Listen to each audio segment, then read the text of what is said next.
Magandang araw po sa inyo, Sir Blair. At ganoon na rin po sa inyong mga giliw na tagapakinig. Nagmula po ako sa lahi ng mga antingero at manunugis ng mga aswang. Subalit, mas pinili ko pong mamuhay ng tahimik nang magkaroon na po ako ng sarili kong pamilya. Ngunit, ang masaya ko pong buhay ay biglang nagulo nang mamatay ang mga magulang ko. Dito ko rin po natuklasan ang malagim na sinapit nila na naging dahilan upang pumalag ako sa mga aswang na tiktik. Upang lubusan niyo pong maunawaan ang aking istorya. Ako nga po pala si Pando. At ito ang aking kwento. The Voice Addict.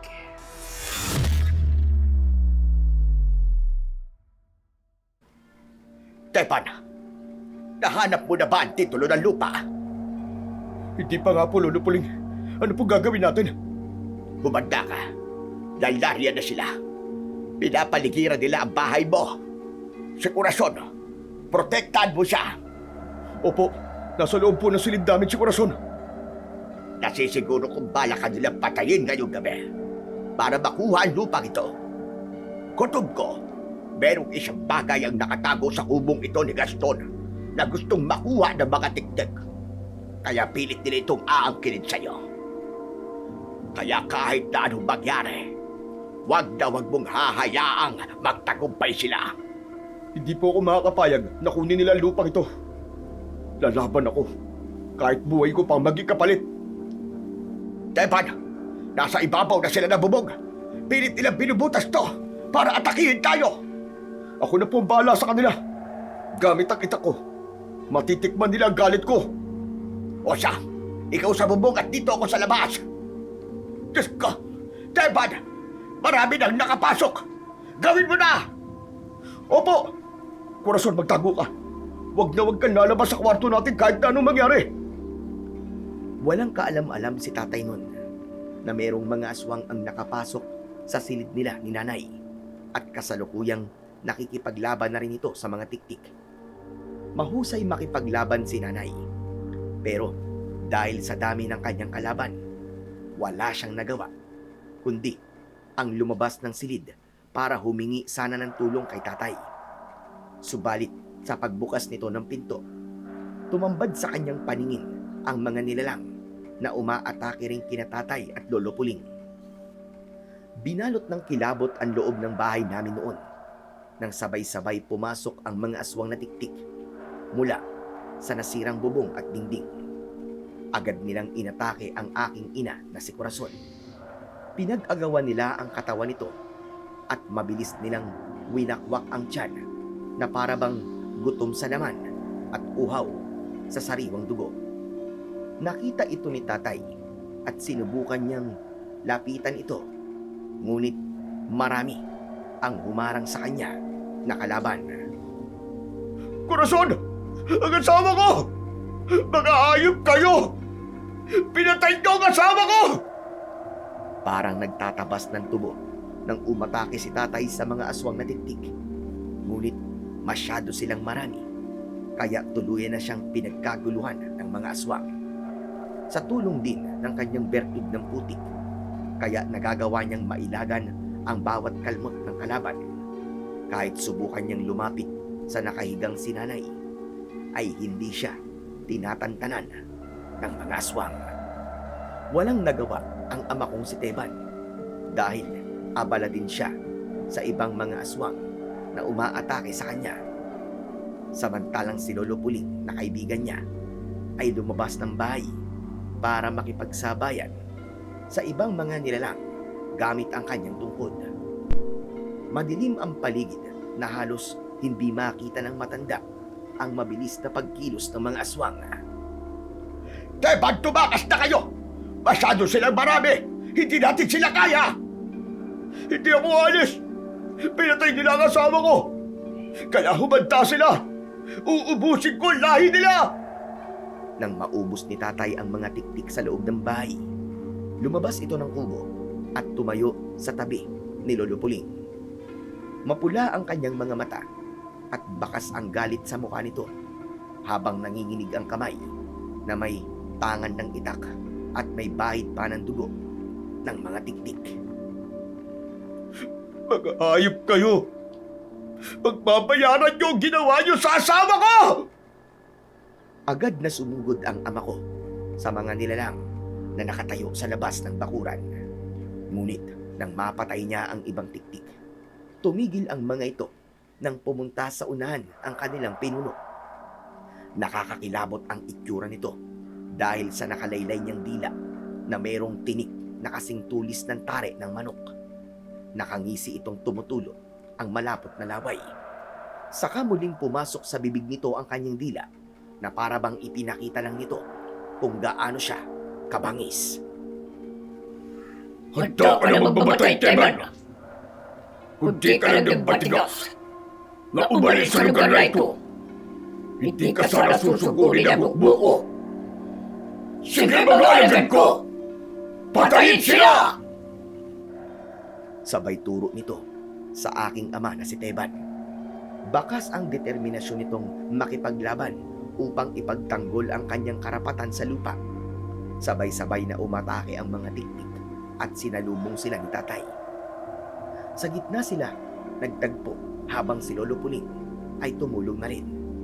Ngunit hindi sa lahat ng oras ay malakas si tatay at kaya siyang ipagtanggol ng kanyang bertud ng putik. Hindi niya nagawang maglaho dahil hindi siya nakahawak sa putik. Ang bertud ng putik ay nagbibigay ng proteksyon sa taong nagtataglay nito at may kakayahang maglaho sa oras na makahawak siya sa putik. Subalit hindi yun nangyari nang bigla siyang atakihin ng pinuno ng mga tiktik. Wala ka nang magagawa. Akin ang lupang ito. Isusunod ko ang anak mo kung sakaling dumating siya para ako'y pigilan. Gamit ang matinik nitong dila, pumulupot ito sa leeg ng ama ko. Saka nilapitan ng pinuno ng mga tiktik ang nagpupumiglas na si tatay. Nanigas ang kamay niya, kaya hindi niya na nagawang tagain ang dila ng kanyang kalaban. Hindi ka magtatagumpay! Sa oras na mahanap ng anak mo ang sagdatang papatay sa'yo, magtago ka na! Dahil yun na rin ang magiging katapusan mo! Teban, lumaban ka!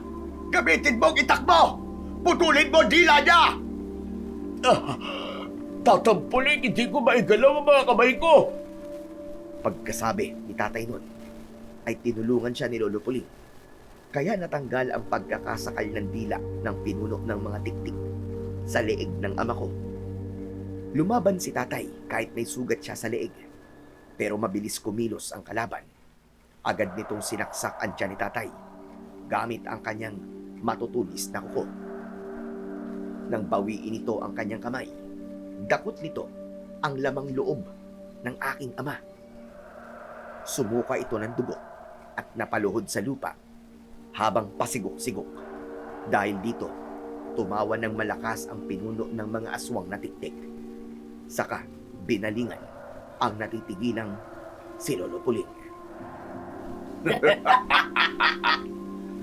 Ikaw tanda! Hindi ikaw ang pakay ko rito. Kaya bubuhayin kita.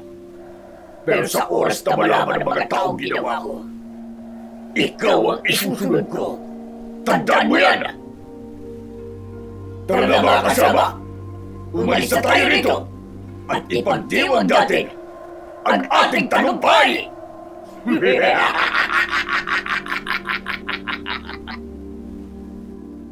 Iniwan nila ang katawan ni tatay habang nakadapa ito sa lupa at nag-aagaw buhay.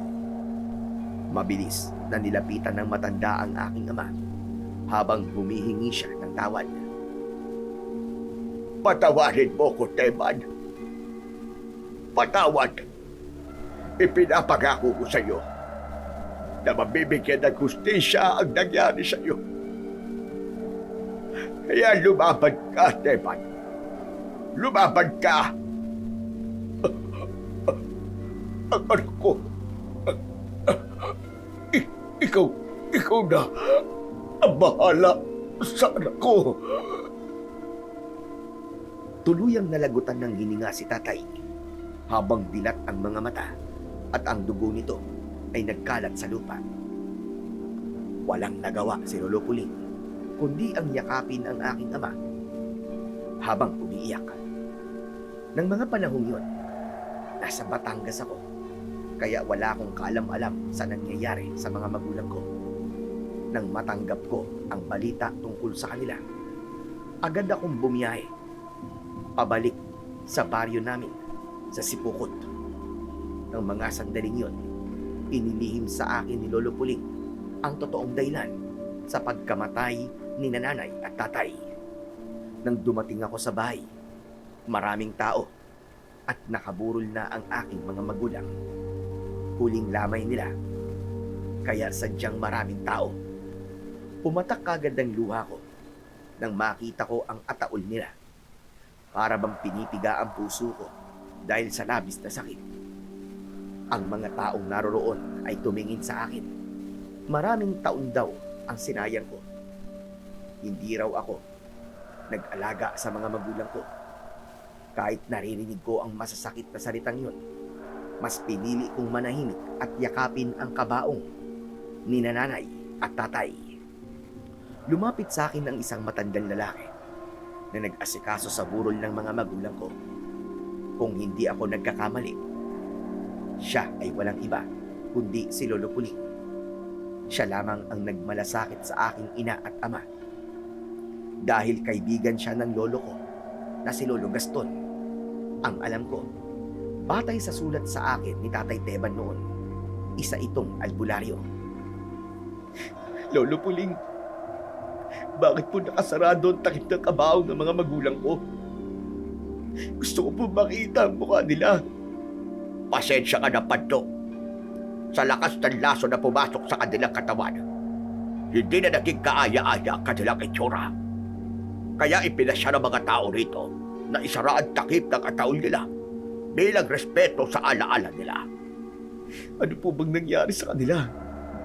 Saan daw po nila nakuha ang lason? Nakuha raw nila sa kinain nilang musang. Musang? Pero Lolo Puling, hindi po sila kumakain ng musang. Ngunit yun ang nakita sa kaldero bago sila binawian ng buhay. Lumabas sa pagsusuri ko na may lason ang musang na kinain nila. Bakit po sila kumain ng musang? Hindi naman po sila nagugutuman, di ba? Hindi ko alam pa to. Hanggang ngayon, wala pa rin akong alam sa mga nangyari. Diyos ko, ang mga magulang ko. Kasalanan ko to eh. Kasalanan ko to. Wala man lang ako sa tabi nila. Wala akong silbing anak. Wala akong silbing anak. Wala kang kasalanan, Paddo. Kaya huwag mong sisihin ang iyong sarili. Lolo Puling, kayo po pala sumuri sa kanilang katawan. Oo, nakakalungkot ang pagkawala nila. Ginawa ko ang lahat para magamot ang sakit nila, ngunit hanggang doon na lang talaga ang buhay ng mga magulang mo. Naramdaman ko ang palad ng asawa kong si Lena sa balikat ko. Buntis siya noon ng 4 na buwan, habang ang 10 taong gulang ko namang anak na si Natoy ay lumapit sa amin at humawak sa braso ko. Kahit paano ay nabawasan ang bigat na nararamdaman ko sa dibdib ko. Hanggang ngayon, Sir Blair, hindi pa rin ako makapaniwalang wala na ang mga magulang ko. Lena, ang mabuti pa kaya, umuwi na tayo sa bahay na tutuluyan natin para makapagpahinga na kayo ng anak natin. Mabuti pa nga, Pando. Kanina pa kasi ako kinakabahan sa titig ng mga tao rito sa akin. Huwag mo silang pansinin. Ganyan lang sila kasi bago ka rito eh. Hindi naman sila sa mukha ko nakatingin eh. Kundi sa tiyan ko. Kaya tayo na. Umalis na tayo rito. Mahigpit kong hinawakan ang kamay ng asawa kong si Lena. Saka nagpaalam ako kay Lolo Puli. Isang tango ang itinugon nito sa akin. Pagkatapos ay mabilis naming tinaak ang daan patungo sa bahay namin sa palayan. Hinawakan ko ang suot kong medalyong 7 arkanghel dahil na rin sa kakaibang titig ng mga taong nadadaanan namin. Wala naman akong naramdamang kakaiba, kaya ipinagpatuloy namin ang paglalakad. Ang medalyong 7 arkanghel ay proteksyon laban sa kapangyarihan ng masasamang elemento. May taglay din itong 7 anghel na siyang nagiging gabay sa taong nagtataglay nito. Pagkalipas ng 10 minutong paglalakad, ay tumambad sa paningin namin ang bahay sa gitna ng palayan. Lena, ayos lang ba sa'yo na dito muna tayo tumira? Ewan ko. Hindi ko alam, Pando. Lena, ano bang klaseng sagot yan? May problema ba? Naiinis ako sa lugar niyo, Pando. Alam mo naman na ayaw ko talaga sa probinsya, di ba? Nilapitan ko si Lena, saka inakbayan at nilambing ng konti. Alam kong nag-aalala lang ito dahil sa kakaibang kilos ng mga tao kanina.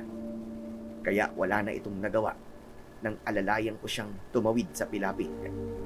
Nang makalapit kami sa kinaroroonan ng bahay, pinagmasdan naming mabuti ito. Kapansin-pansin na para bang sira ang ibang bakod. Napakunot ang noo ko dahil kilala ko si tatay. Maayos ito sa bahay. Hindi ko na lang pinagtuunan ng pansin ang bagay na yon dahil ayoko nang dagdagan pa ang pag-aalala ni Lena. Nang tuluyan kaming makapasok sa loob ng kubo, ay naupo kami sa bangkong gawa sa kawayan. Napansin kong sira ang pinto ng silid ng mag-asawa. Kinabahan ako kahit bago ang dingding. Alam kong may kakaiba. Subalit may tiwala ako sa babalang ibinibigay sa akin ng suot kong medalyon. Kaya natitiyak kong wala ng aswang sa lugar namin. Isang malalim na buntong hininga ang pinakawalan ko bago ko ibinaba ang bag namin sa sahig. Tay, ang ganda po pala rito, no?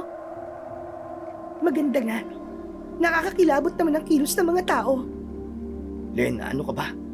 Pati ang anak mo, tinatakot mo pa. Sanay na po kay nanay, tay. Ay nako, Natoy. Isa ka pa. Nay, huwag po kayong mag-alala. Mas makakatulong po sa inyo ang preskong hangin dito para mas maging malusog po si baby. O ano, Lena? Narinig mo ba ang sinabi sa'yo ni Natoy? Ay nako, nagkampihan pa kayo mag-ama. Isang matamis na ngiti ang itinugon ko sa asawa ko. Saka ko iginala ang paningin ko sa loob ng bahay. Si Natoy naman ay abala sa pagsilip sa labas ng bintana. Kaya hindi sinasadyang nakita ko ang ilang mga tao sa kabilang pilapil. Natanaw ko sila sa aming kinaroroonan habang nakatayo. Binaliwala ko ang presensya nila at inabala ko ang sarili ko sa pagliligpit ng mga gamit. Pagkalipas ng 3 araw, magmula ng mailibing sina Tatay Teban at Nanay Corazon, ako ang nag-asikaso sa bukid. Malapit nang anihin ang mga palay, kaya puspusan ang pag-aalaga ko.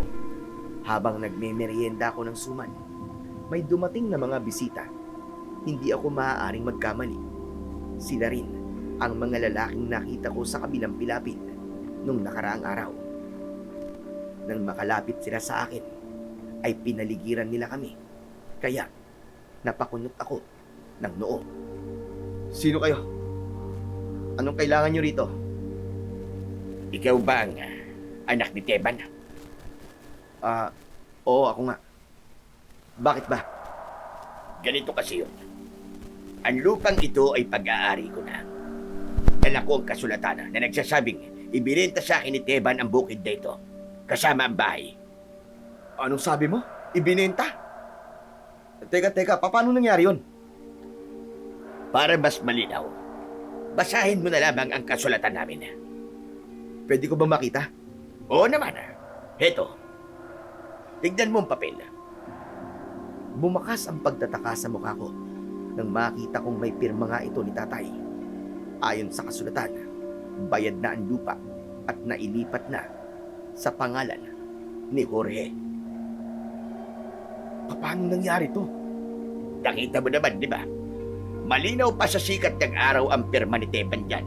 Ibig sabihin, ako na nagmamay-ari sa lupang ito. Pero walang nababanggit sa akin si tatay tungkol dito. Wala akong pakialam kung walang nababanggit ang iyong ama tungkol sa lupa. Basta, ang kinukuha ko ay akin. Kaya binibigyan ko kayo ng ilang araw para umalis sa bahay ninyo. Hindi ako aalis dito. Ipakita mo muna sa akin ang titulo ng lupa bago ko tanggapin ang kasulatang yan. Agad kong sinauli ang papel kay Jorge, kaya bumakas ang galit sa anyo nito. Hindi na kailangan ng titulo dahil nagkasundo na kami ni Teban. Isa pa, hawak ko ang kasulatan, no? Pasensya na, pero hindi ako naniniwalang ibinenta to sa'yo ni tatay. Kapag nakita ko ang titulo ng lupa, saka lang ako maniniwala sa'yo. Huwag ka na nga magmatigas. Gawin mo na lang ang sinasabi ko para hindi na lumaki ang gulo. Titulo ang hanap ko at hindi gulo. Pando, huwag ka na makipagtalo sa kanya. Babalik kami rito. 1 linggo lang ang palugit ko sa inyo. Umalis kayo sa lupa ko. Hindi ako aalis hanggat wala ang titulo. Hindi nagsalita si Jorge at nahuli ko itong tumingin sa tiyan ng asawa ko. Ganon din ang mga lalaking kasama niya. Saka sila umalis sa harapan namin.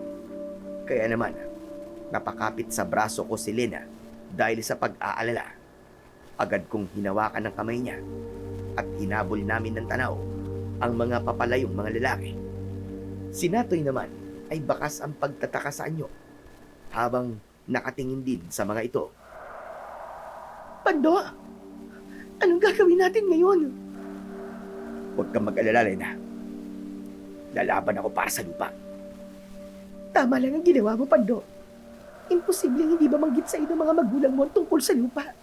Dahil palagi naman kayong nagpapalitan ng mensahe sa sulat, di ba? Ang ipinag-aalala ko lang, baka kung ano ang gawin nila sa atin kapag nagmatigas tayo sa kanila. Nay, tay, bakit po? Hindi na po ba sa atin ang lupang ito? Hindi pa tayo nakakasigurado, anak. Wala, sige na. Umuwi na tayo sa bahay. Bigla tuloy akong nawalan ng ganang magtrabaho eh. Pagsapit ng gabi, hindi ako dinalaw ng antok. Kaya naisip kong lumabas muna ng bahay para sana magpahangin. Ngunit natigilan ako nang makarinig ako ng kaluskos mula sa ibabaw ng bubong. Ganun na lamang ang panlalaki ng mga mata ko nang makita ko ang isang nilalang. Binubutas nito ang bubong na gawa sa dahon ng anahaw. Makintab ang balat nito dahil sa likidong nakabalot sa kanyang katawan. Lumingon ito sa akin at nakita ko ang mapula niyang mga mata na parabang nagbabagang apoy sa dilim. Umangil siya ng malakas at ngumisig habang tumutulo ang malapot niyang laway. Lumantad din ang malalagari niyang mga ngipin, sabay laylay ng mahaba niyang dila. Dito ko napagtanto na aswang ang nilalang na nakikita ko. Nang mga sandaling yon, ay tuluyan niya ng binutas ang bubong gamit ang mahaba niyang mga kuko. Sa tapat ito mismo ng silid namin ng asawa ko. Hindi naman ako nag-aksaya ng oras. Mabilis akong dumampot ng bato at ibinato ito sa aswang. Tinamaan ko siya sa ulo. Kaya naman, umatungal ito dahil sa labis na sakit. Natoy, ang nanay mo! Bantayan mo siya maigi! Naririnig mo ba ako? Opo, tay. Naririnig ko po kayo. Nang sumagot ang anak kong si Natoy, ay mabilis akong dumampot ng maraming bato at pinaulanan ko ng bato ang aswang sa bubong. Nagising din si Lena, kaya sumigaw ito dahil sa labis na takot. Hindi mabilang ang mga batong tumama sa katawan ng nilalang. Pero hindi ito natin. Hindi ito umalis sa kinatatayuan nito. Bawat pagtama ng bato sa kanyang katawan ay umaangil lang ito. Si Lena talaga ang punteriya ng aswang dahil naaamoy nito ang sanggol sa sinapupunan ng asawa ko. Mabuti na lang at alisto ang anak ko. Sinabuyan niya kagad ng asin ang aswang. Napasigaw ito dahil sa labis na sakit. Nakita ko rin na umusok ang kanyang katawan. Hindi natakot ang anak kong si Natoy. Lumabas ito ng bahay at sinabuyan niya ulit ng asin ang aswang. Kaya, napilitan ang nilalang na umalis sa ibabaw ng bubong at tumalon ito ng mataas para tumakas. Hanggang sa nawala ito sa madilim na bahagi ng bakuran. Agad kaming pumasok sa loob ng bahay. Nadatnan naming nanginginig ang kamay ni Lena habang hawak ang tungkod na panara sa bintana. Lena? Lena, ayos ka lang ba? Wala bang masakit sa'yo? Pando, hindi ako ayos. Ano yun? Anong klaseng nilalang yun? Aswang yun, Lena. Mabuti na lang at umalis na siya. Anong uri siya ng aswang, Pando? Nakakatakot ang itsura niya. Pati ang kulay itim at makintab niyang balat. Nakakakilabot din. Hindi ko alam kung anong uri siya ng aswang, Lena. Mag-ingat na lang tayo sa susunod. Mabuti na lang at alisto tong sinatoy. Naitaboy niya kagad ang aswang. Masyado mabilis ang pangyayari. Kaya nagulat din ako kanina eh. Nang makita ko po ang aswang mula sa nabutas na bubong, kumuha po kagad ako ng asin sa kusina. Yun po kasi ang madalas ko naririnig sa inyo eh. Sa tuwing nagkikwento po kayo ng tungkol sa mga aswang. Mabuti na lang, Natoy. At natandaan mo yun. Diyos ko, Pando. Hindi ako makakatagal sa lugar na to. Bumalik na lang tayo sa Batangas. Ayoko na rito. Ayoko na. Lena, wala na tayong pera. Isa pa. May aasikasuhin pa ako rito, di ba? Natatakot ako. Natatakot ako, Pando. Paano kung bumalik ang mga aswang na yun? Babantayan ko ang pagbabalik ng mga aswang. Umanda siya sa akin. Dahil ako mismo ang papatay sa kanya. Kaya Lena, huwag ka na matakot. Hala, sige na, magpahinga ka na. Kalimutan mo na ang mga nangyari ngayong gabi. Dahil sa biglang pagsalakay ng aswang, ay nag-alala ko sa kaligtasan ng asawa ko. Natitiyak kong babalik ang nilalang ngayon. Kaya naman, nagpatulong ako sa anak ko para lagyan ng asin at bawang ang paligid ng bahay namin. Magmula nang mangyari yun sa asawa ko, hindi na siya nakakatulog ng maayos. Ganon din ako dahil nagbabantay ako sa paligid. Mabuti na lang at masipag din ang anak kong si Natoy dahil tumutulong siya sa pagbabantay kay Lena. Ilang araw ang lumipas, patuloy kaming ginagambala ng aswang. Para bang tinatakot kami at gusto kaming paalisin sa bahay namin. Dahil dito, tinuruan ko si Natoy kung paano gumamit ng sandata upang maipagtanggol niya ang kanyang sarili kapag hinihingi na ng pagkakataon para lumaban. Nasa gitna kami ng bakuran noon habang nagsasanay. Tay, pagod na po ako. Magpahinga na po muna tayo. Hindi tayo pwedeng tumigil, anak. Paano nanay mo? Kailangan dalawa tayong magtatanggol sa kanya. Pero kanina pa po tayo nag-iensayo eh. Talagang masakit na po ang kamay ko sa paghawak ng patpat. Tsaka, hirap na rin po ang huminga. Pando, ano ba naman yan? Pagpahingayin mo muna ang anak natin. Bata pa yan. Laro pang nasa isip niyan. Hala, sige, hali kayo. Kumain na muna kayo ng tanghalian. Sige, Lena. Susunod na kami. Dahil sa pag-aalala ng asawa ko si Lena, panay ang sabi niya na bumalik na lang daw kami sa Batangas. Pero, mahigpit ko itong tinututulan. Dahil sa lupang iniwan sa akin ng mga magulang ko na dapat kong bawiin kay Jorge. Kinabukasan ay nagtungo ako sa barangay hall para kausapin si Kapitan Nolasco tungkol sa kasulatan ng lupa. Saktong naroroon din si Lolo Puling. Sa pintuan pa lang, pinigilan niya na ako Huwag ka nagtumuloy. Bakit po? Wala ka mapapala kay Kapitan Nolasco. Halika, sumama ka sa akin sa bahay. Doon tayo mag-usap. Wala akong nagawa nang hawakan ng matanda ang braso ko. Hindi niya ako binitiwan hanggang sa makarating kami sa bahay niya. Ano pong dahilan at dinala niyo ako rito? May mahalaga tayong pag-uusapan pa to. Tungkol ito sa lupa. Hindi lang ako makahanap ng tiyempo para kausapin ka dahil sa mga taong nakapaligid sa atin. Ano pong ibig niyo sabihin? Bago mamatay ang mga magulang mo, ang lupang sinasaka nila ang isa sa naging dahilan kung bakit nagkaroon sila ng problema. Sabihin niyo, Tatang Puling, may kaugnayan po ba ang lupa sa pagkamatay nila? Meron po ba kayong hindi sinasabi sa akin? Oo, Pando. Marami ka pang hindi alam. Isa na nga rito ang tungkol sa pirma ng tatay mo sa papel na hawak ni Jorge at alam kong nakita mo na rin yun. Kaya ka nagpunta sa barangay hall, tama ba? Opo, nakita ko. Ibig sabihin, may manipulasyon na naganap sa pirma ni tatay. Tatang Pando, wag na nga po kayo magpaligoy-ligoy. Sabihin niyo na po sa akin kung paano nangyari yon. Hindi ko alam kung paano nangyari yun. Dahil maging si Teban ay nagtaka rin at hindi maipaliwanag kung paano siya nagkaroon ng pirma sa papel. Baka ginaya lang po ang pirma ni tatay. Mahirap gayahin ang pirma ni Teban. Sinabi niya sa akin, nalagda niya talaga ang nasa papel. Wala daw siyang matandaan. Hinala ako, ginamitan siya ng hipnotismong bato ni Jorge. Ano pong hipnotismong bato? Ang hipnotismong bato ay karunungang orasyon na ginagamit upang utusan ang biktima.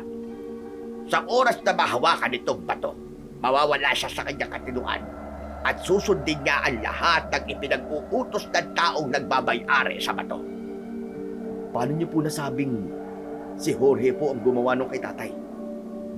Kilala ang tatay ni Jorge sa ganung uri ng kakayahan. Kaya may posibilidad na namanan niya ang karunungan ng kanyang ama. At ginamitan niya si Teban ng hipnotismong bato. Diyos ko, bakit di niyo po agad sinabi sa akin ang tungkol dito? Dahil hindi pa rin ako sigurado kung totoo ba ang hinala ko. Kaya binabalaan kita. Huwag ka munang magtatanong tungkol sa pirma. Hayaan mong isipin ni Jorge na wala kang alam sa ginagawa niya sa iyong ama. Upang mahuli mo sa sakto. Kung ganun, marami na po siyang nabiktima. Oo, Panto. Hindi lang si Teban ang biktima niya rito. Binabayaran din siya ng mga tao upang makuha ang gusto nila. Sa oras na mahuli mo siya na nagsasagawa ng hipnotismong bato, doon lang natin mapapatunayang ginamitan niya talaga si Teban ng ganong uri ng karunungan. Naiintindihan mo ba kung ano ang ibig kong sabihin? Opo. Pero, malapit niya na kaming paalisin sa bahay. Kailangan ko pong kumilos kagad. Gusto ko lang pong malaman kung ano ang kaugnayan ng lupa sa pagkamatay ng mga magulang ko. Tama po ba ang kutob kong hindi lason ang ikinamatay nila? Batay sa malungkot na reaksyon ng muka ni Lolo Puling, napagtanto kong tama nga ang sinabi ko. Hindi lason ang ikinamatay ng mga magulang ko, kundi pinatay sila. Direktang sinabi sa akin ni Lolo Puling na si Jorge ay pinuno ng mga aswang na tiktik at ito mismo ang tumapos sa buhay ng aking ama. Hindi ako makapaniwalang patuloy na namumuhay ang mga ganong uri ng nilalang sa baryo namin. Sabi ni Lolo Puling na ito raw ang dahilan kung bakit may takip ang kabaong ng mga magulang ko nang dumating ako. Dahil kitang-kita raw ang brutal na sinapit nila sa kamay ng mga tiktik. Nanginginig ang katawan ko dahil sa labis na galit. Humanda sila. Papatayin ko sila. Pagbabayaran nila ang ginawa nila sa mga magulang ko. Uubusin ko ang lahi nila at si Jorge. Ako mismo ang papatay sa kanya. Huminahon ka muna, Panto. Marami ang makakarinig sa atin. Binabantayan ng mga tao ang lahat ng kilos natin. Dahil alagad na sila ni Jorge. Lahat sila ay mga aswang na tiktik. Hinawaan sila ng pagiging aswang ni Jorge. Lahat po sila aswang. Paano po nangyari yun? May suot po akong medalyong 7 arkanghel. Bakit hindi ko po nararamdaman ang presensya nila bilang aswang? Dahil wala ng bisa ang suot mong medalyon. Ho? Teka, sandali lang po. Paano po nangyari yun? Dahil hindi mo na yan ginagamit. Matagal kang tumigil sa pagiging manunugis na mga aswang. Kaya naglaho na rin ang kakayahan nitong makaramdam ng presensya ng mga kampon ng kadiliman. Tatang, paano ko po may babalik ang bisa po ng medalyong 7 arkanghel? Sa pamamagitan ng ritual. At sa bagay na yan ay matutulungan kita. Kaya habang wala pang taglay na kapangyarihan ng medalyon mo, mag-iingat ka sa bawat kilos mo. Lalo na ngayon na malakas na ang puwersa ng hukbo ng mga tiktik sa baryong ito. At kasabwat pa ang punong barangay na si Kapitan Nolasco. Hindi po ako natatakot sa kanila. Kahit magsama-sama pa silang lahat. Dahil simula ngayon, ako na magiging banta sa lahi nila. Hindi ko hahayaang makuha nila ang lupa ng mga magulang ko. Lalaban ako kahit na anong mangyari. Sabihin nyo, ano po ang kailangan kong gawin para mabawi ang lupa ni tatay? Kailangan mong mahanap ang titulo ng lupa sa loob ng bahay ninyo. Kahit may kasunduang hawak si Jorge, kung wala sa kanya ang titulo ng lupa, walang bisa ang hawak ng dokumento. Hinanap din ni Teban ang titulo doon, ngunit nabigo siya dahil si Gaston ang nagtago nito sa bahay ninyo. Yun din ang dahilan kung bakit kinukuha ni Jorge ang bahay at ang lupa ng mga magulang mo. Kung ganun, yun po ang una kong gagawin. Hahanapin ko po ang titulo ng lupa. Nakuyong ko ang mga kamao ko at tila sasabog ang dibdib ko dahil sa labis na galit. Maya-maya pa ay ikinuwento ko rin sa matanda ang biglang pagsalakay ng mga aswang na tiktik sa bahay at bumakas ang pag-aalala sa mukha nito. Ibig sabihin, nagsisimula na silang maggulo sa'yo. Papatayin ka nila at pagkatapos sa kanila papasukin ang bahay nyo upang hanapin ang titulo. Kailangan mo silang maunahan, Pando. Hindi po kaya, hindi lang titulo ang pakay nila. May kutob po kung may iba pa silang hinahanap maliban sa titulo. Anong ibig mo sabihin? Bata pa lang po ako nun, ay alam ko na po tungkol sa nakatagong mga agimat ni Lolo Gaston. Minsan na pong hinangad ng supremo ng mga aswang ang anting-anting ni Lolo Gaston. Kaya natitiyak ko pong isa yun sa dahilan kung bakit gusto rin ni Jorge na mahanap yun para gamitin niya sa pagpapalakas ng kanyang kapangyarihan. Sa palagay ko tama ka, Pando. Dahil hindi lang yun basta agimat, kundi ito rin ang mga sandatang papatay sa pinuno ng mga aswang na tiktik. Naalala kong bago mamatay si Teban, sinabi niya kay Jorge ang tungkol sa iniingatan niyang agimat. Sigurado ko na yun ang dahilan kung bakit naging agresibo sila sa pagpapalaya sa inyo. Kailangan ko pong mahanap kagad ang mga sandatang agimat bago pa sila sumalakay sa bahay. Pagkatapos naming mag-usap ni Lolo Puling, ay agad akong nagpaalam sa kanya pauwi sa bahay. Pagdating ko, hinanap ko agad ang titulo ng lupa sa mga gamit ni tatay. Pero nabigo akong makita yon. Pagsapit ng gabi, napatanaw ako sa labas ng bintana. Iniisip ko ang mga pinag-usapan namin ni Lolo Puling. Hindi ko tuloy na malayang nasa tabi ko na pala ang asawa kong si Lena. Pando, kanina pa kitang napapansing walang kibo. Simula pa nang dumating ka kanina. Ano ba nangyari sa lakad mo? Marami ako natuklasan, Lena. Nalaman ko ang totoong dahilan ng pagkamatay ng mga magulang ko at kung sinong nasa likuran nito. Alam ko na rin kung anong uri ng aswang ang umatake sa atin. Sila ang mga aswang na tiktik. Bumakas ang gulat sa mukha ni Lena nang sabihin ko yun sa kanya. Ikinuwento ko kung ano ang mga pinag-usapan namin ni Lolo Puling, pati na ang tungkol sa mga aswang na tiktik at kung ano ang totoong pagkatao ni Jorge. Pagbabayarin ko pumatay sa mga magulang ko. Kung kinakailangan bumalik ako sa pagiging manunugis ng mga aswang ay gagawin ko, Lena. Mabigyan ko lang ng katarungan ang sinapit nila. Ano bang pinagsasasabi mo, Pando? Kung pinatay si nanay at tatay, aba, delikado tayo sa lugar na to. Huwag ka nang bumalik sa dati mong gawain. Natatakot ako para sa'yo. Dito lang tayo, Lena. Hindi tayo aalis. Pando, nasisiraan ka na ba ng ulo? Ilalagay mo sa panganib ang buhay namin ng anak mo, ganun pa. Hindi ko alam kung anong tumatakbo sa isip mo. At kung ano man yan, ang mabuti pa kalimutan mo na. At umalis na lang tayo rito. Buhay ng mga magulang ko ang kinuha ng mga aswang na yun, Lena. Kaya hindi ako aalis dito hanggat hindi ko nabibigyan ng hustisya ang nangyari sa kanila. At paano kami? Ha? Paano kung ikaw naman ang mapahamak? Naisip mo ba kami ng anak mo? Palagi ko kayong iniisip, Lena. At walang mangyayaring masama sa inyo. Pinapangako ko yan. Sa ngayon wala pa. Hindi natin alam kung anong mangyayari sa mga susunod na mga araw. Ikaw na rin ang nagsabing wala ng bisa ang medalyong suot mo, di ba? Anong gagamitin mong panlaban sa mga tiktik? Sige nga. Hindi mo ako naiintindihan, Lene. Ako ang di mo naiintindihan, Pando. Natatakot ako hindi para sa sarili ko, kundi para sa mga anak natin. Hindi agad ako nakapagsalita. Alam kong may punto si Lena. Subalit buo na ang desisyon ko. Haharapin ko ang mga aswang na tiktik. Pasensya ka na, Lena.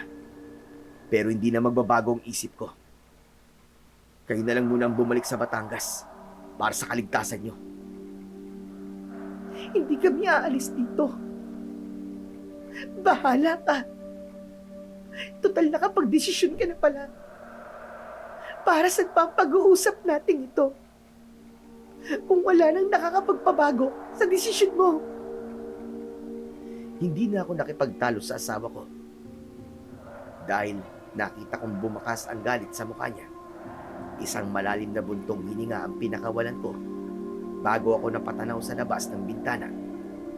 Maya-maya pa ay narinig ko ang yabag ng paa ni Natoy papalapit sa kinaroroonan namin. Kinusot-kusot pa nito ang kanyang mga mata. Halatang galing ito sa pagtulog. Tay, Nay, ano pong ginagawa niyo po rito sa sala? Anak, bakit gising ka pa? Narinig ko po kasi kayong nagtatalo ni tatay eh. May problema po ba kayo? Wala, anak. Sige na, matulog ka na ulit. Hindi po kasi ako makatulog sa kwarto ko. Ang init po. Para pong may kakaiba sa paligid. Ano sabi mo? Para pong may aswang sa paligid. Hindi natapos ni Natoy ang iba pa niyang sasabihin dahil bigla kaming nakarinig ng malakas na pagkutkot sa itaas ng bubong. Nagkatinginan kaming tatlo at bumakas ang takot sa muka ng asawa ko. Agad ko siyang hinawakan sa kamay at inutusan ko ang anak kong si Natoy. Natoy, anak! Kunin mong asin sa loob ng kusina! Bilisan mo! Opo, tay! Mabilis na tumakbo ang anak ko papunta sa kusina. Ako naman ay kinuha ang itak na nakasabit sa likod ng pinto. Binunot ko ito sa kaluban, saka tumingala sa bubong. Saktong pag-akyat ko, nabutas ng nilalang ang anahaw. Nagsalubong ang paningin namin ng aswang na tiktik. Kaya nagulat din ito at umangin ng malakas. Hindi ako nagdalawang isip. Mabilis kong itinarak ang itak sa mukha niya. Napaatungal ang tiktik dahil sa labis na sakit at nahulog ito sa lupa. Lena, dito ka lang! Natoy, bilisan mo! Bantayan mo nanay mo rito! Tay! May aswang din po rito sa kusina! Agad akong tumakbo papunta sa kusina at nakita ko ang aswang na pilit pumapasok sa loob nito. Mabuti na lang at agad itong sinabuyan ng asin ng anak ko. Kaya napasigaw ito ng malakas at lumayo sa nasira nitong dingding. Natoy, halika na! Samahan mo nanay mo rito at harapin ko ang mga aswang sa labas! Sige na! Sige po, tay! Mag-iingat po kayo! Lena, huwag kang hihiwalay sa anak mo, ha? Haharapin ko ang mga hayop na yun. Pagsisisihan nila ang pagpunta nila rito. Mag-iingat ka, Pando! Paglabas ng bahay, ay nadatnan kong nakatayo ang aswang na may tama ng saksak sa muka. Inaalalayan nito ng kanyang mga kasama. Saan kayo pupunta, ha? Harapin niyo ako! Huwag kayong tumakas! Gulat na humarap sa akin ang mga aswang na tiktik at agad nila akong sinalubong ng kalmot. Mabuti na lang at mabilis akong nakaiwas. Tinamaan ko sila ng tig-isang taga sa dibdib. Sabay silang bumagsak sa lupa. Ginamit nila sa akin ang mahaba nilang dila na pumulupot sa bewang ko. Tinabas ko ito gamit ang itak. Malakas silang umangin habang tumutulo ang kanilang dugo mula sa kanilang bibig. Nang lapitan ko sila, itinaas nila ang kanilang kamay habang nakikiusap na huwag ko silang patayin. Subalit, naalala ko ang ginawa nila sa mga magulang ko. Kaya naging bingi ako sa kanilang pagmamakaawa. Tig-isang saksak sa tiyan ang ginawa ko. Hindi pa ako nasiyahan at sinaksak ko rin sila sa dibdib. Nagkikikisay ang kanilang katawan dahil sa labis na sakit. Simula ngayon, buhay niyo na ang kukunin ko sa bawat pagpunta niyo rito. Mga hayop kayo! Pinatay niyo ang mga magulang ko! Kaya hindi ako maawa sa inyo! Heto pa ang isa! Ah! Nilastas ko ng tuluyan ang kanilang leeg hanggang sa bumalik sila sa pagiging tao at agad ko silang nakilala. Anak ng putya! Hindi ako maaaring magkamali. Isa kayo sa tauhan ni Ore. Humanda kayo. Heto na ang magiging katapusan nyo! Ilang beses ko sila tinaga gamit ang aking itak. Hindi ko sila tinigilan hanggat hindi ko sila napapatay. Hindi ko na malayang nasa tabi ko na ang mag-ina ko. Lumapit si Natoy sa mga tiktik. Sinabuyan niya ito ng asin at sa isang iglap, nasunog ang kanilang katawan. Pando, hindi talaga tayo titigilin ng mga aswang na yan. Umalis na tayo rito habang may oras pa. Pwede ba, Lena? Huwag na natin pagtalunan pa nangyaring ito. Hindi naman tayo napahamak, di ba? Nakita mo naman. Kaya ko sila. Kaya sila ni Natoy. Ibig mo sabihin, ihaharap mo ang anak natin sa mga aswang? Papalabanin mo siya? Oo, Lena. Dahil siyang tagapagmana ko balang araw. Tagapagmana saan? Baka hindi natin makita ang paglaki ni Natoy dahil maaga siyang mawawala sa atin. Tumigil ka, Lena. Walang mawawala sa pamilya natin. Tandaan mo yan. Ewan ko, Pando. Hindi ko matatanggap ang katwiran mong yan. Nay, Tay, huwag na po kayo mag-away. Nay, gusto ko po ang ginagawa ko. Ito lang po ang paraan ko para makatulong po sa inyo ni Tatay. Kaya, huwag po kayo mag-alala. Dahil sa sinabing yun ng anak ko, ay tumigil kaming mag-asawa sa pagtatalo. Hindi ko gusto na malagay sa panganib si Pandoy, pero kailangan naming lumaban at kailangan niyang matuto bilang sunod na lahi ng manunugis ng mga aswang. Nakita ko na meron din siyang likas na tapang. Nilapitan ko si Natoy at hinaplos ko ang kanyang buhok. Natoy, pasensya ka na sa amin ng nanay mo, ha? Pasensya ka na rin kung pati ikaw ay nadadamay sa problema ko. Tay, anak niyo po ako, di ba? Kaya kung ano man po ang problema niyo, damay po talaga ako. Tutulong po ako sa inyo sa abot po ng aking mga kaya at gagawin ko po ang lahat para hindi magtagumpay ang mga tiktik. Salamat, anak. Salamat dahil naiintindihan mo si tatay. Lumipas ang ilang araw at wala nang gumagambala sa amin na aswang na tiktik. Ngunit isang araw, dumating si Jorge kasama ang mga tauhan niya.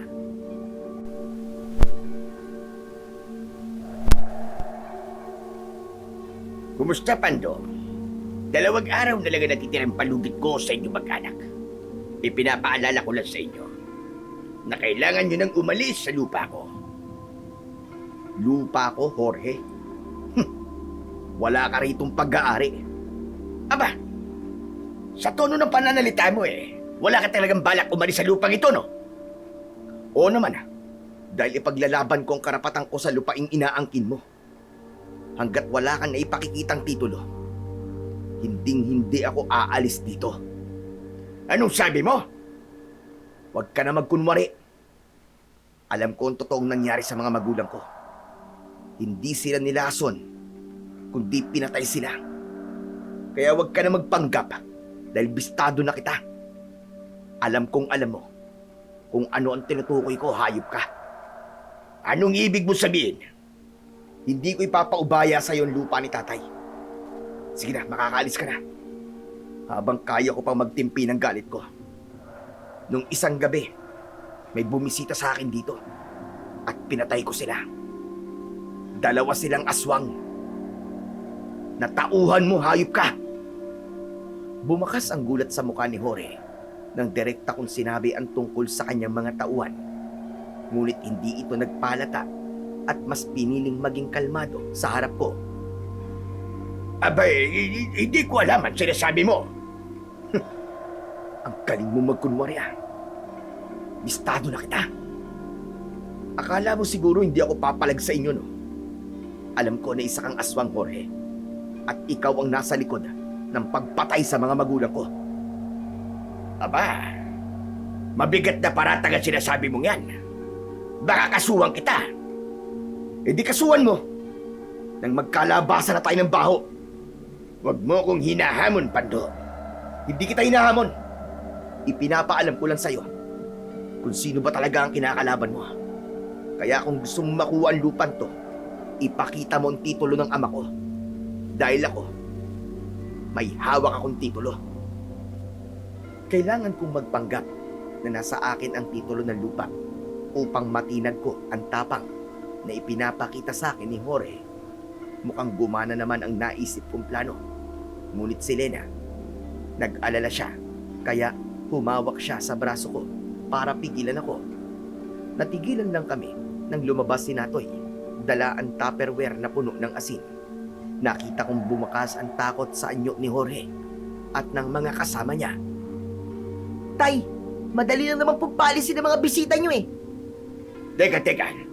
Anong ibig sabihin ng anak mo, ha, Pando? Ano sa palagay mo ang gagawin ng anak ko?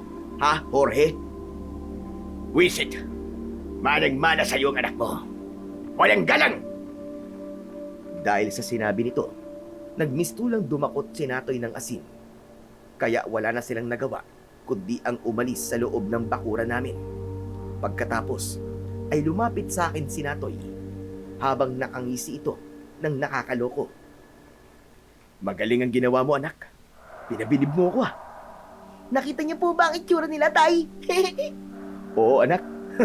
Para silang mga aso na bahagang buntot. Natuwa pa kayo sa lagay niyan, ha? Hindi niyo ba alam na dahil sa ginawa ninyo, ay para na rin kayo nagamo ng away. Isa pa, ang tungkol sa titulo ng lupa, Pando. Alam kong nagsinungaling ka kanina. Wala talaga sa iyo ang titulo. Kailangan kong gawin yun, Lena, para masindak si Jorge. Pero dahil nga sa ginawa mo, mas lalo nang lumaki ang problema mo. Lena, wala ka bang tiwala sa akin? Nakita mo naman, di ba? Gumanang naisip kong taktika. Taktika ka dyan. Paano? Kung hanapan ka nga ng titulo, Aber, anong ipapakita mo? Bago nila ako balikan para sa titulo, sisimulan ko ng hanapin ang dokumento sa loob ng bahay natin. Tay, tutulong po ako sa inyo. Samantala, sa kabilang dako naman sa bahay ni Jorge, galit na galit ito nang pumalag ako sa kanila. Hayop ang lalaking yun. Kasama ang kanyang anak. Hindi ako makakapayag na matalo nila ako. Kukunin ko ang lupa kahit na anong mangyari. Marami na akong isinakripisyo para sa lupa na yun. Nagwala ito at binasag ang kanyang mga gamit. Lahat ng mga tauhan niya na hindi nakakasagot sa mga tanong niya ay pinagsususuntok niya sa dibdib. Ngayon lang ako napaiyan ng ganito. Hindi ko ito mapapalampas. Kayong mga alagad ko. Mamayang gabi, salakayin sila. Dating gawin. Patayin kung kinakailangan. Pagkasabi nun ni Jorge, ay umalingaw-ngaw ang sigaw nito sa loob ng kanyang mansyon. Samantala, sa bahay naman namin ay kanina pa kami naghahanap ng titulo sa mga gamit na naiwan ng mga magulang ko. Pero wala talaga kaming makita. Sige na Lena, Natoy, magpahinga na kayo. Ako na lang ang maghahanap sa titulo ni tatay. Agad na nagpahinga ang mag-ina ko sa upuang kawayan. Pagkatapos ay inabala ko ang sarili ko sa paghahanap sa titulo. Ngunit lumipas pa ang ilang oras, bigo akong mahanap yon. Kaya sumuko na rin ako. Dahil dito, dismayado akong lumabas ng bahay para magpalipas ng init ng ulo. Maya-maya pa, ay natanaw kong tumatawid sa pilapil si Lolo Puling. Nang makita niya ako, ay nagmadali siya sa paglapit. Lolo Puling, ano pong ginagawa niyo rito? Nabalitaan ko sa labasan kanina na sinalakay daw kayo ng mga aswang noong nakaraang gabi. Totoo ba yon? Oo, pero hindi po sila nagtagumpay. Sa tulong po ng anak kong si Natoy, napatay namin sila. At totoo rin bang nanggaling dito si Jorge kasama ang mga tauhan niya? Ano nangyari? Sinaktan ba nila kayo? Hindi po, dahil naitaboy sila ng anak ko. Kaya lang, hindi ko po napigilan ang sarili ko eh. Nasabi ko kay Jorge ang lahat ng nalalaman ko tungkol sa ginawa niya sa mga magulang ko. Ano ka mo? Abay, bakit mo ginawa yun? Pasensya na po, Lolo Puling. Wala eh. Nadala ako ng galit ko eh. Gustong gusto ko na po siyang patayin kanina nang magkaharap kami. Naisip ko lang po mag-ina ko. Diyos ko! Natitiyak kong ako ang sasagi sa isip niya. Dahil minsan niya nang pinagbantaan ng buhay ko para ilihim sa'yo ang ginawa niya sa mga magulang mo. Pero huwag kang mag-alala. Hindi naman ako natatakot sa kanya. Siya nga pala, iba ang dahilan kung bakit ako nagpunta rito. Halika, doon tayo mag-usap. Itinuro ng matanda sa akin ang bangko na nasa ilalim ng puno. Saka kami naupo roon at tumanaw sa palayan. Hindi agad ako nagtanong sa matanda. Sa halip ay napako ang atensyon ko sa kulay dilaw na mga palay. Isang linggo na lang po ay malapit ng anihin ng mga palay. Kung hindi po ako kilos ngayon, kay Jorge mapupunta mga palay na yan. Yan po yung pinaghirapan ng mga magulang ko tapos kukunin lang ng iba para silang makinabang. Masakit po ito para sa akin. At para nang sasabog ang dibdib ko dahil sa galit. Kaya hindi ko po talaga napigilan ang sarili ko kanina. Oo, alam ko naman yun. Kaya huwag ka mag-alala, ayos lang ako. Siya nga po pala, Lolo Puling. Ano po bang dahilan at naparito po kayo? Tungkol ito sa paghahanap mo ng titulo. At kung ano ang maitutulong ng medalyon mo sa paghahanap mo sa kinaroroonan ng mga gamit ni Gaston. Ho? Paano po makatutulong ang medalyon ko? Magsasagawa tayo ng ritual para sa bisa na suot mong medalyon. Kapag nagawa natin maibalik ang bisa nito, saka mo lang mahahanap ang kinaroroonan ng mga akiman. Kikilalanin ng medalyon ang kanyang gabay sandata. Gabay sandata? Ano po yun? Gabay sandata ang tawag sa gintong buntot ng page na nagiging latigo sa gabi. Kahapon ko lang naalala ang tungkol sa kaugnayan ng medalyon mo sa sandata ni Gaston. Teka, sandali lang po. Hindi ko po kayo naiintindihan, Lolo Puling. Ipinaliwanag sa akin ni Lolo Puling kung ano ang ibig nitong sabihin at hindi ako makapaniwalang malaki pala ang kaugnayan ng medalyong 7 arkanghel sa mga agimat ni Lolo Gaston. Kailan po natin sisimulan ng ritual? Ngayon, Pando, kaya ihanda mo ang sarili mo. Nang hapon na yon, ay sinimulan namin ang ritual. Pumwesto kami sa likod ng bahay namin at naghanda ng mga gamit si Lolo Puling, kabilang ang bertug ng putik na pag-aari ni Tatay. Ito ang gagamiting pang-orasyon ni Lolo Puling upang mas mapalakas pa ang bisa ng suot kong medalyong 7 arkanghel. Alam din ng mag-ina ko ang gagawin namin, kaya naroroon din sila nang kami ay magsimula. Nagpabaga ng apoy si Lolo Puling. Pagkatapos ay inilagay niya ito sa bao. Pinatakan niya ito ng langis. tawas, insenso, at kamangyan. Inilatag niya rin sa loob ng bao ang dahon ng palaspas at bertud ng putik. Nang kumalat ang usok nito, ipinahubad sa akin ni Lolo Puling ang suot kong medalyong 7 arkanghel at kinuha niya ito sa kamay ko. Saka siya naupo sa tapat ng bao na nakalapag sa lupa. Ganon din ako, Sir Blair. Sinunod ko ang senyas ng kanyang mga kamay. Kasabay nito ay pumikit ang matanda. Saka mahinang bumulong sa kanyang palad na may medalyon. Umusal ito ng mahinang orasyon. Maya-maya pa ay iniikot niya ito sa tapat ng aking ulo habang walang tigil sa pagsambit ng orasyon. Kasunod nito ay naramdaman ko na para bang may bumalot na mainit na hangin sa buong katawan ko. Ipikit mong mabuti ang mga mata mo, Pando. Pagkatapos, gayahin mo ang orasyong sasambitin ko. Tatandaan mo mabuti ang bawat salita at ang pagkakasunod-sunod ng orasyon ko dahil isa itong mahalagang paraan sa pagbibigay ng bisa sa kapangyarihan ng medalyong 7 arkanghel. Saka nito muling hinipan ng 3 beses ang palawit ng medalyon ko. Pagkatapos ay ikinuros yun sa kanyang noo at sa aking noo. Kahit nakapikit ako, ay para bang nakikita ko ang kanyang ginagawa. Indikasyong unti-unting nagkakaroon ng bisa ang medalyon. Ngayon naman, ay ipatugbog yung palad dito sa kamay kong may medalyon. Itapat natin sa umuusok na bao. Huwag kang magmumulat ng mga mata hanggat hindi ko sinasabi. Ganun nga ang ginawa ko at naramdaman kong uminit ang medalyon sa palad namin ni Lolo Puling. Pagkatapos ay umusal ito ng malakas na orasyon. Kapag uminit ang medalyon, nakakahulugang may bisa na ang agibat mo, Pando. Pwede mo na ulit isuot ang medalyon sa leeg mo.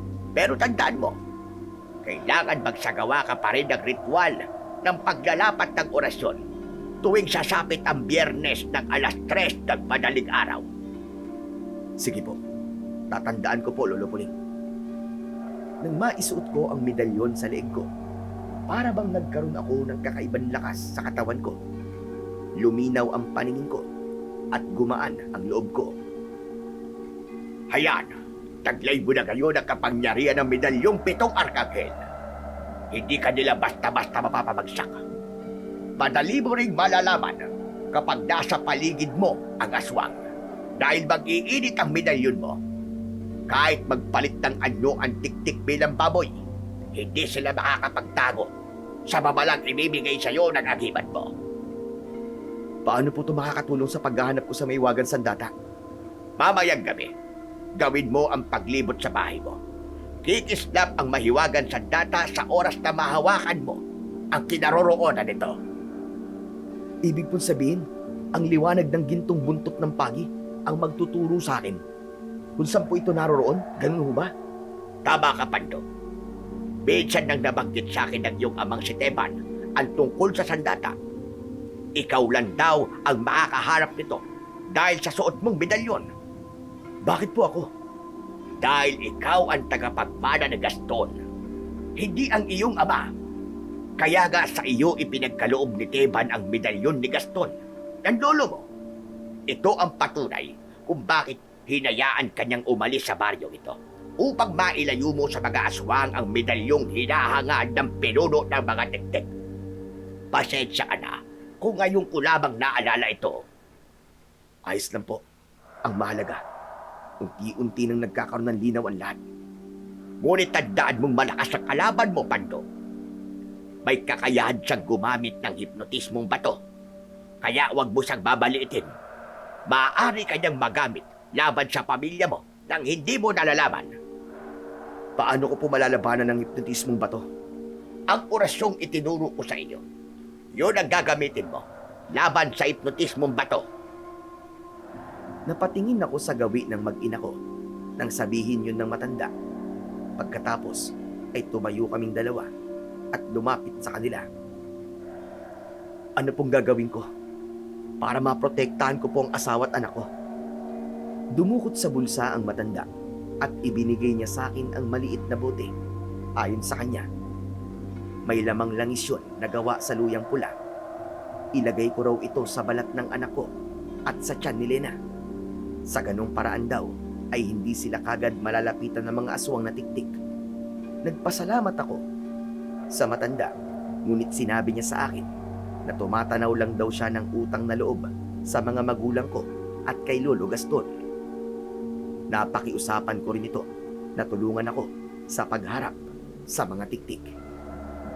Sa ngayon, kailangan nating magplano ng maigi. May naisip na po ba kayong magandang plano? Oo. Makinig ka. Gagawa tayo ng mga patibong gamit ang mga pangontra sa mga tiktik. Ano pong klaseng pangontra? Lalagyan natin ng asin, bawang at luya ang bawat patibong. Tay, tutulong po ako sa inyo. Pati si nanay. Para po mapabilis po ang paggawa po ninyo ng patibong. Magandang ideya ang naisip mo, Natoy. Aba, Pando, talaga palang maaasahan ang anak mong ito. Opo, Lolo Puling. Magaling talaga ang anak kong yan. Kung ganon, siya pala ang tagapagbana mo. Kailangan mo rin siyang ingatan. Kailangang hindi makuha ng aswang ang anak mo, Pando. Bakit po? Ano pong ibig niyo sabihin? Ang batang may dugong antigero ay pwedeng magamit laban sa'yo. Sa paano pong paraan? Gagamitin nila ang dugo ni Natoy para mahawakan nila ang gintong buntot ng page. Kapag nagyari yun, magagamit nila ito laban sa'yo at yun ang nag-iisa mong kahinaan. Sinasabi niyo po bang kahit ako nagmamay-ari sa sandata, ay maaaring ito rin ang pumatay sa akin? Oo, Pando. Dahil sa dugo ng anak mo, makokontra nila ang bisa ng sandata. Lalo na kapag may alam sa itim na karunungan ng kalaban mo. Kaya tandaan mo ang sinabi ko. Sige po, tatandaan ko po yan. Dahil sa sinabing yun ng matanda, ay kinabahan ako. Napasulyap ako sa anak ko, pati kay Lena, na bumakas din ang pag-aalala sa kanyang mukha. Wala kaming inaksayang oras noon. Agad kaming naghanda at gumawa ng mga patibong. Tulong-tulong kaming mag-anak. Napakabilis ni Natoy kumilos para hakutin ang mga pinutol kong kawayan. Si Lena naman ang tagatulis ng dulo nito. Ako ang tagalagay ng kawayan sa loob ng hukay. Si Lolo Puling naman ang naglagay ng mga pangontra sa bawat kawayan na ibinaon namin sa lupa. Naglagay din siya ng mga pangontra sa bubong at kwarto ng asawa ko. Nang matapos kami sa ginagawa namin, si Lolo Puling ang gumawa ng mga latang nakalaylay sa aming pintuan. Sa oras na merong dumating na tiktik, lilikha ito ng ingay na magbibigay sa akin ng hudyat upang harapin ang mga aswang. Hindi ako natulog ng mga oras na yon dahil nilalagyan ko ng katas ng luyang langis ang balat ni Natoy at ang tiyan ni Lena. Naglagay din ako sa aking katawan, maging kay Lolo Puling. Nang handa na ang lahat, naghintay na lang kami sa pagdating ng mga aswang na tiktik. Pagsapit ng gabi, ay biglang tumunog ang latang nakasabit sa may pintuan. Indikasyong merong mga aswang sa paligid. Magsipaganda kayo. Naririyan na sila. Lalabas po muna ako, Lolo Puling. Kayo po muna ang bahala sa mag-ina ko. Mag-iingat ka, Pando. Sige, ako nang bahala sa mag-ina mo. Salamat po. Ikaw naman, Natoy. Ikaw nang bahala rito, ah. Opo, Tay. Mabilis akong lumabas ng bahay, dala ang itak at nagtungo sa gitna ng bakuran. Hindi na ako nagulat nang makitang nakatayo ang mga tao sa harapan ng bahay namin. Sa gitnang unahan nila ay nakatayo ang nakangising si Jorge. Narito ka ba para sa lupa? O para ipakita sa akin ang totoo mong pagkatao? Pareho. Dahil sa pagkakataong ito, kasama ang buhay mo sa kukunin ko. Masyado mo yata akong minamaliit, Jorge. Teka, may bote rin kayo ng langis? Para saan yan? Pangontra sa akin, ganun ba? Hindi na mahalaga kung para saan ang mga ito. Ang mahalaga, nasa harapan ka namin. Sige mga alagad ko! Pasukin ang kanyang bahay at palayasin sila. Kapag pumalag, patayin nyo! Isang hakbang pa lang ang ginawa ng mga ito, ay agad silang nahulog sa balon na ginawa ko. Puno ito ng matutulis na kawayan, na kapag bumagsak roon ang taong may dugong aswang, ay agad ding masusunog ang katawan. Napuno ng usok ang loob nito, kaya galit na napatingin sa gawi ko si Jorge. Anak ng puta! Mag-iingat kayo! Marami palang patibong ang nagkalat sa paligid! Simula pa lang yan, Jorge. Unti-unti kong uubusin ang mga alagad mo. Akala niya siguro, hindi ako papalag sa inyo, no? Dahil sa nangyari, sabay-sabay nang binuksan ng kanyang mga alagad ang bote at inihaplas nila ang langis sa kanilang katawan. Nanlaki ang mga mata ko nang magpalit sila ng anyo bilang aswang na tiktik. Saka naman nag-init ang aking suot na medalyong 7 arkangel. Kahit maging tiktik pa kayo, hindi kayo uubra sa aking mga patibong. Nagkakamali ka! May kakayahan silang tumalon na mataas! Sige, tignan na lang natin kung sino ang nagkamali sa ating dalawa. Sa unang pag-atake nila bilang aswang, hindi rin sila nakaligtas sa mga patibong ko mula sa puno. Marami ang nasaksak ng sibat habang sila ay nasa ere. Ang ibang umakyat sa bubong ay nasunog din dahil sa asin nakakalat sa ibabaw ng bubong. Galit na galit talaga si Jorge dahil sa pagkalagas ng kanyang mga alagad. Ang mga nilalang ay tumigil sa pag-atake. Tumayo sila at humanay habang si Jorge ang nakatayo sa unahan at nakangisi. Kinuha nito ang bote ng langis na nasa ibabaw ng bewang niya. Pagkatapos ay naghaplas ito ng langis sa kanyang balat. Unti-unting nagbago ang anyo nito. Kumulubot ang kanyang balat. Tinubuan ito ng matutulis na mga kuko at tenga na matulis. Pagkatapos naging kulay pula ang kanyang mga mata, saka umangin lang malakas. Sumabay sa kanyang pag-angin ang kanyang mga alagad. Kahit magpalit ka pa ng anyo, Jorge, hindi ako matatakot sa'yo. Hindi ako naparito para lang takutin ka. Naparito ko para patayin ka. Kayong mga humahadang sa akin ay buburahin ko sa mundo. Ginagawa yan, hindi sinasabi. Ang lakas ng loob mong hamunin ako. Isa ka lang na magpipitsyuging manunugis na walang kakayahan para labanan ako. Nag-iisa ka lang, Pando. Hindi nag-iisa ang tatay ko! Narito din ako! Lalaban din ako sa inyo! Patay kung patay! Lahat kami ay napatingin sa gawi ni Natoy. Gulat na gulat ako nang makitang lumabas ang anak ko mula sa bahay namin. Pumwesto ito sa tabi ko. Dala niya ang isang tupperware na puno ng asin. Natoy, bumalik ka na ng bahay. Bantayan mo nanay mo ron. Tay, si Lolo Puling po nagpalabas sa akin dito. Gusto po niyang tulungan kita sa paggarap sa mga tiktik. Paano nanay mo ron? Kaya na raw po niyang ipagtanggol si nanay. Tama na, Sapsap. Ipakita niyo mag-ama kung gaano kayo kalakas. Hindi kayo mananalo sa hukbo ko! Nagkakamali ka, Jorge. Hindi kami magpapatalo sa'yo at hindi ka magtatagumpay sa pagkuha mo sa lupa ng aking ama. Ikaw ang hindi magtatagumpay, Pando. Dahil alam kong wala rin sa'yo ang titulo ng lupa, kagaya ng tatay mo. Wala rin siyang naipakita sa aking titulo. Kaya humanda ka.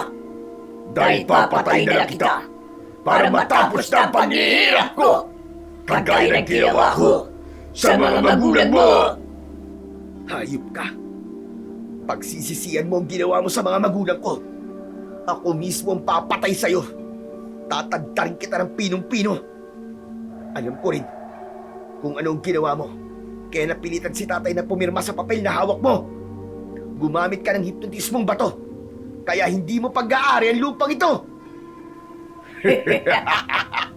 Pues, malapit na kayo magkita ni Teban sa kabilang buhay. isasama ko ang pamilya mo at si Tandang Pulig! Mapapatay mo muna ako bago mo masaktan ang pamilya ko at si Lolo Puling. Wala kang masasaktan ni isa sa amin. Tandaan mo yan! Kung ganun, laban talaga ang hanap mo! Hindi lang laban, kundi ubusan ng lahi ang hanap ko! Kung ganun, pagbibigyan kita! Sugod mga alagad! Mabilis kong itinaas ang itak ko at sinimulan namin ang laban ng mga tiktik. Nagtagpo kami sa gitna. Ang iba ay namatay at nasunog sa labas pa lang ng bakuran namin dahil sa mga patibong, habang ang ibang aswang ay umatake sa anak ko pero sinabuyan sila ng asin. Isa-isa silang nasunog habang ako naman ay pinagtatataga ko ang leeg ng mga aswang na umatake sa akin. Ang hihina ninyo! Mga tao lang sila! Wala silang laban sa lakas natin! Patayin niyo sila, mga inutil! Sabay-sabay na umatake sa amin ang mga aswang na tiktik. Subalit wala silang nagawa nang tamaan sila ng asin mula kay Natoy. Pagkatapos ay tinaga ko ang kanilang leeg, braso at binti at maging ang kanilang tiyan. Gulat na gulat si Jorge sa ginawa namin ni Natoy. Bago pa man makalapit sa amin ang kanyang mga alagad, ay agad silang namamatay sa mga patibong. Kaya naman, natigilan ang mga ito at sandaling luminga sa paligid. Hindi maaari! Maubos tayo lahat dito! Atras! Umatras kayo! Saan kayo pupunta? Maraming patibong sa paligid! Hindi patas ang pakikipaglaban mo! Nagpapatawa ka ba? Ikaw ang hindi patas.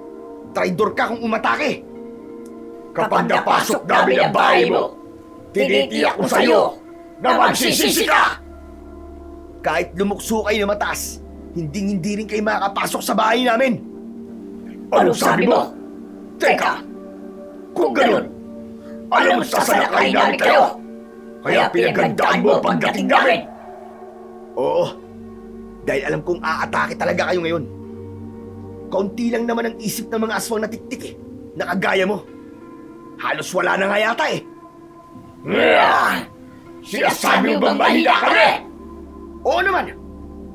Kahit kailan, ang mga nilalang na kagaya mo, hindi magiging malakas. Magiging abo rin kayo, kagaya ng utak nyo, na kasing kupad ng pagong. Tumigil ka! Huwag mo akong balitin!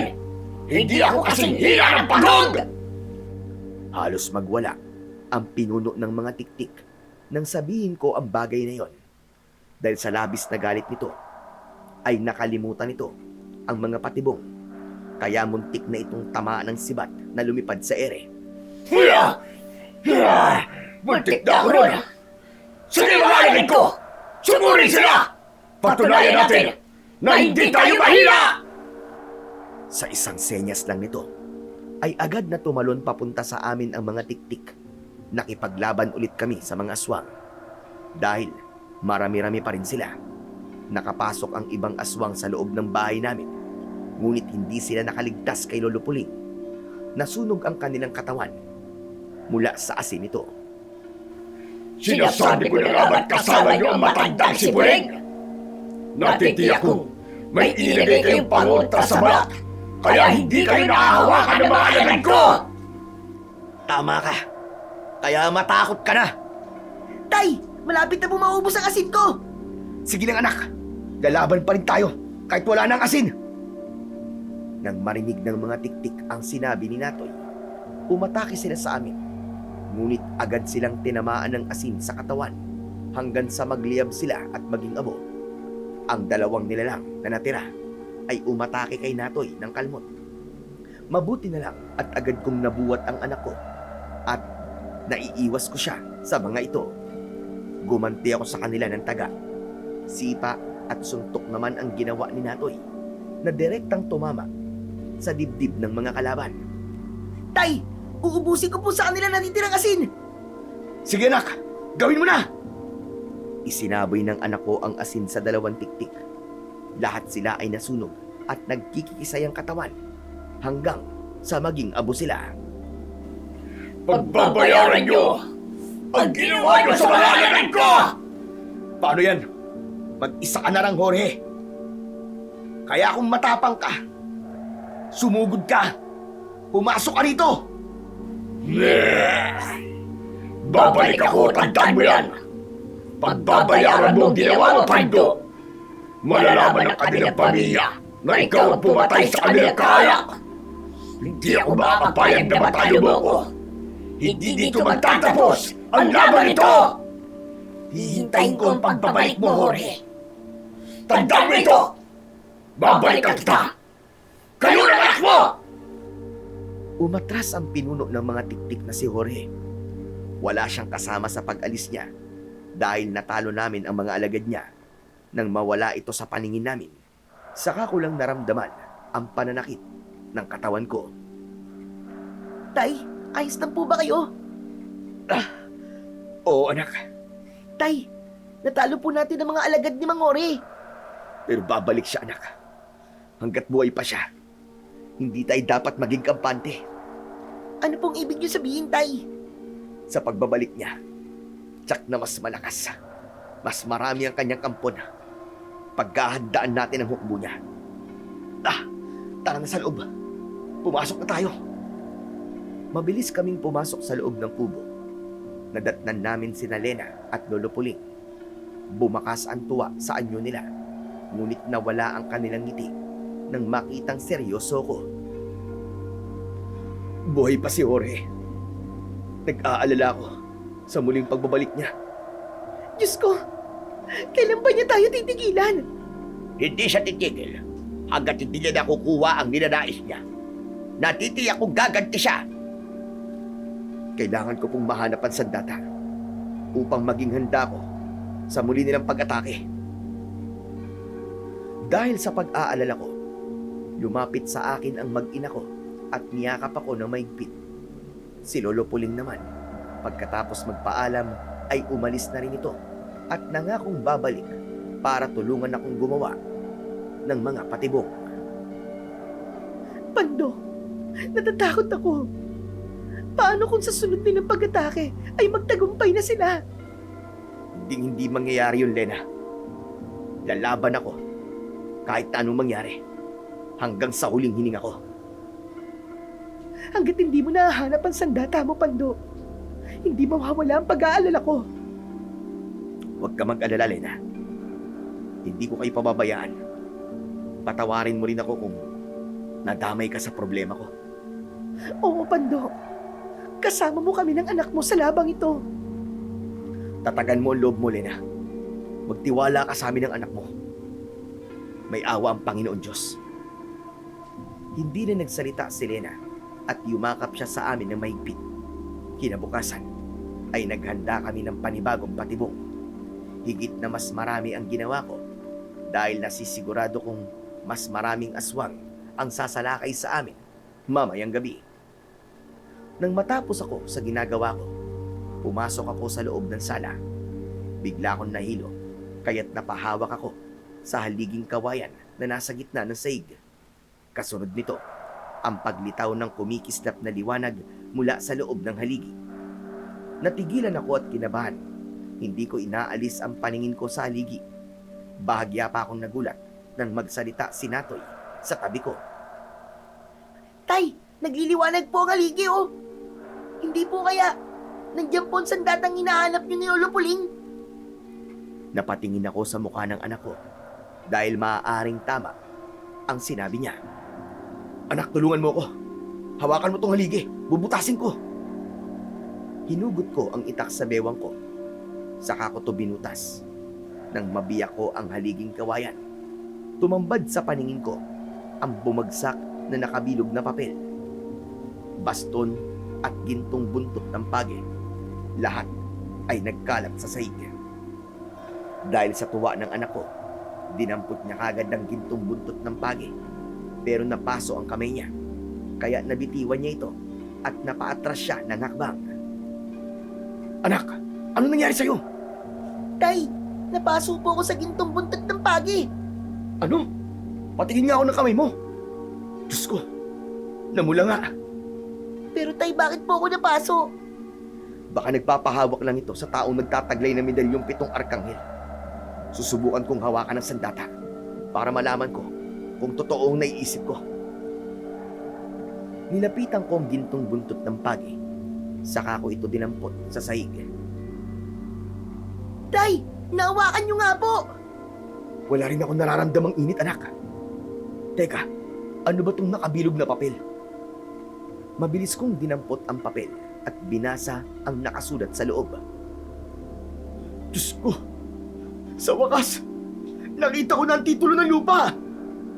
Halos maluwa ako nang mabasa ko ang titulo. Saka ako napatitig sa nabiyak na kawayang haligi dahil isa pala itong taguan ng mahalagang bagay at hindi totoong pundasyon sa sala. Ano po to? Isang baston na gawa sa lumang kahoy? Napatingin ako sa gawin ni Natoy.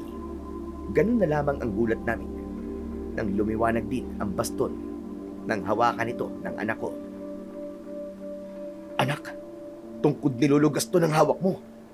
Oo nga po. Saka, nahawakan ko po ito kahit wala po akong suot na medalyon. Ibig sabihin, ikaw ang pinili ng tungkod nilulugas to dahil nasa dugo mo ang pagiging manunugis at antingero. At gamit po to, matutulungan ko na po kayong harapin ng mga tiktik. Oo, anak. Ngayon taglay mo na ang agimat na baston mula sa sinaunang antingero. 2 na tayong lalaban sa kanila. Hindi po ako makapaniwalang ang kawayan na nasa gitna ng sala ay isa palang alkansya ng mga agimat. Magsasalita pa sana ako nang dumating bigla si Lolo Puling. Nakita niya ang hawak namin. Agad nitong nakilala ang baston na hawak ni Natoy. Diyos ko! Salamat! Sa wakas ay nahanap niyo na rin ang mga agimat ni Gaston! Nahanap ko rin po ang titulo ng lupa, Lolo Puling. Ang mahalaga ngayon, Pando, hawak mo na ang gintong buntot ng pagi. Dahil sa mga natuklasan namin, ay nagkaroon kami ng lakas ng loob na ipagtanggol ang lupang gustong angkinin ng pinuno ng mga aswang na si Jorge. Pagsapit ng gabi, handa na kami ni Natoy. Nag-abang kami sa gitna ng bakuran habang hawak ang sandata namin. Maya-maya pa ay biglang dumating ang isang hukbo ng mga tiktik. Kahit alam nilang nagkalat ang patibong sa paligid, ay hindi sila natinag. Lahat sila ay umaangil ng malakas habang nakalaylay sa lupa ang mahaba nilang dila. Si Jorge lang ang nasa anyong tao. Talagang tinupad mo't sinabi mo, at nagsama ka pa ng mga alagad mong uto-uto. Hindi ba't sinabi ko na babalik kami? Sa harapan mismo namin ay ipinakita ni Jorge ang muli niyang paghahaplas ng langis sa katawan. Dahil ilan di pa lang ang layo niya sa amin, nakita ko ang pagpapalit niya ng anyo bilang aswang na tiktik. Kumintab ang kulay itim niyang balat.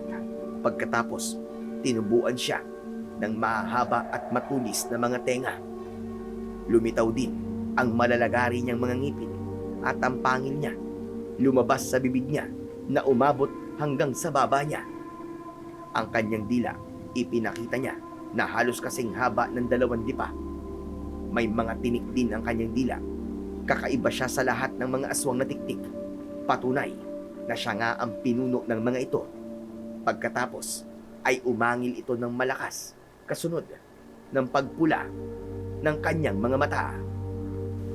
Wala kayong paliligtasin sa walang ayak!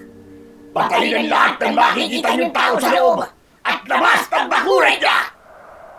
Malakas na sumigaw ang mga aswang na tiktik para sana sumugod. Ngunit natigilan sila nang biglang nagbago ang hawak kong gintong buntot ng pagi.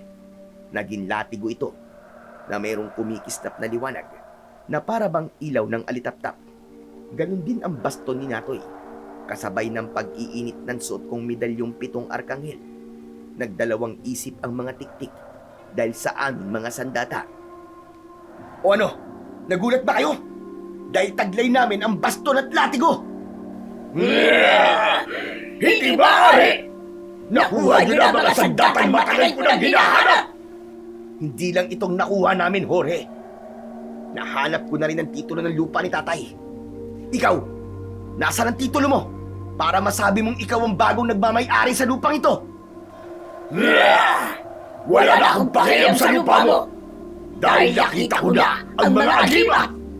Kukunin ko na lang ang anak mo para tuluyang mapasakamay ko at kapangyarihan taglay ng mga anting natin! Hindi mo makukuha ang anak ko. Magkakamatayan muna tayong dalawa. Heto! Saluin mo! Yeah! Inihagupit ko sa lupa ang latigo at humaba ito. Nahagip nito ang bewang ng isang tiktik. Pumulupot ang latigo sa katawan nito. Nang hilahin ko ang sandata, naputol ang bewang ng aswang at agad na nasunog hanggang sa maging abo. Nagulat ako sa kakayahan ng sandata dahil kahit saan magpunta ang nilalang na punteriya ko, nahahagip siya ng latigo at agad na napuputulan ng katawan. Bawat hila ko, nasusunog sila at nagiging abo.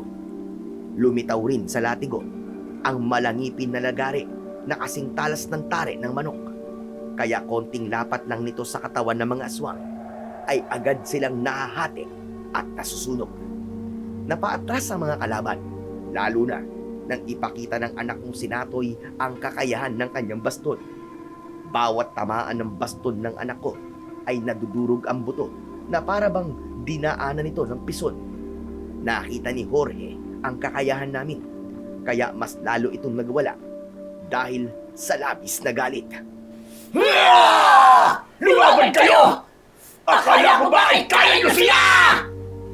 Umatake ang mga kalaban, kaya lang wala silang nagawa sa mabangis na sandata namin ng anak ko. Walang iya! Mga wala kayo silbi! Humanda kayo! Ako naman ngayon ang titilas! Hindi na nag-aksaya ng oras pa si Jorge. Agad siyang umatake sa amin at pinuntirya niya si Natoy. Ngunit hindi rin siya umubra sa luma nitong baston. Tinamaan siya ng palo sa dibdib, kaya't bumagsak ito sa lupa. Mabilis itong bumangon at manggaganti kay Natoy, pero agad ko siyang hinagupit ng latigo. Pumulupot ito sa kanyang bewang. Maya-maya pa ay inilabas nito ang hipnotismong bato at sinubukan niyang gamitan ako ng kapangyarihan niya. Pero agad kong kinontra ang orasyon niya at ginamit ko naman ang medalyong 7 arkanghel. Nabasag ang hawak nitong bato at bigla siyang nanghina. Samantalang ang anak ko namang sinatoy ay hinarap ang ibang natitirang alagad ni Jorge. Lahat ng tamaan ng kanyang baston ay nagliliyab ang katawan, sumasabog at nagiging abo. Ang ilan naman ay nahulog sa patibong at agad na binawian ng buhay.